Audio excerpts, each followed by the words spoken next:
good afternoon. It's my pleasure to be here. As we're talking together, we're probably into May right now. And I love May because you can see, well, April showers, which we didn't get a lot of, brought May flowers. And I think it's just a wonderful time of the year as you hear the birds, the activity that's going on. It's just reminds me of just new life and new beginnings. As we go into May as a church, we're going to one services so we can all be together. And I hope to hear that singing. I hope to hear that optimism of building new lives, building nests, building families, and doing all those things together. The Bible talks about in Galatians chapter 5, verse 22, about the fruit of the Spirit. Let me read it to you. It says, the fruit of the Spirit is a love, joy, peace, long-suffering, kindness, goodness, faithfulness, gentleness, and self-control. Against such there is no law. And sometimes as we go into spring and I look at my apple trees blossoming, the frost killed some of it, but boy, it'd be nice if apples came right away. But it takes time for those apples to produce. And what I'm trying to say to you is that we want people to be mature sometimes when they're not.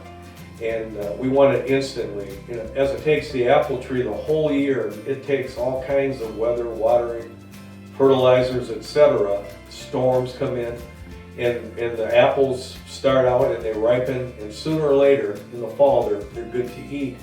And as we look at the lives of believers around us, you know, we live in a society that's pretty divided on a political viewpoint and other ways. And so I'm looking for some ways of bringing people together. I talk to families all the time, and I see families that are divided, sometimes in their own single homes there, where their husband and wife have different political views. And we can live with that, but what we can't live with is different spiritual views. And sometimes we want our husbands or our wives to be as mature as we think we are. And what I'm saying to you is you've got to give everyone room to grow and to mature and to be the people God wants us to be. Now, if you read about the fruits of the Spirit, if you read the verses above that, preceding that, you'll see they talk about the works of our flesh and how destructive they are and how productive the fruits are. So I would say this, as we move together into one service, let's come in the presence of the Lord with singing and joy and happiness, like we're coming back to a family reunion where God's people are all together. And I encourage you to come and expect God to do awesome things. And be patient with people. Maybe people are not quite as far along in the way as you are, and their maturing process is taking a little longer, but allow them to mature, help them along the way by encouragement. And sometimes God comes along and prunes us when we're doing things wrong. He'll cause opposition, he'll cause trial, but that's okay. It all works out for the best. So today I'm just praying and looking forward to seeing everybody here Sunday. And I know everybody won't be here, but I'm looking forward to those who can be. And let me just extend a greeting to those who haven't been here maybe over a year or more than that because of COVID, or maybe that's an excuse, but I'm going to tell you, when you feel safe to come to church, come. I feel very safe in our environment. And I want you to come, and what you're missing out on can never be explained in words. It's great to watch us on TV, and if there's no other way, I ask you, stay home.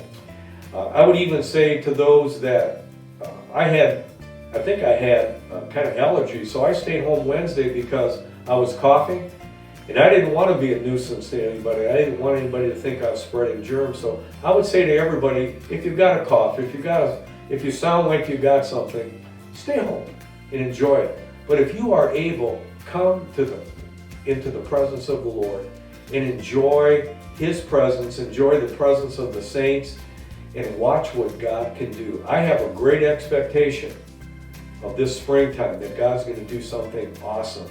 And even our governor is pointing forward to a day when Michigan is wide open, back to what was normal a year ago. So if she can be that optimistic, I think the rest of us can be too. And she's basing it on a vaccination rate, but I'm basing it on God's goodness and His glory And I know God's people, whatever your decision is on that, you'll do the right thing for you and your family. And in the meantime, we'll see you Sunday and look forward to it. And let's all raise our hands and our voices as we shout to the Lord with the voice of triumph. God bless you. See you soon.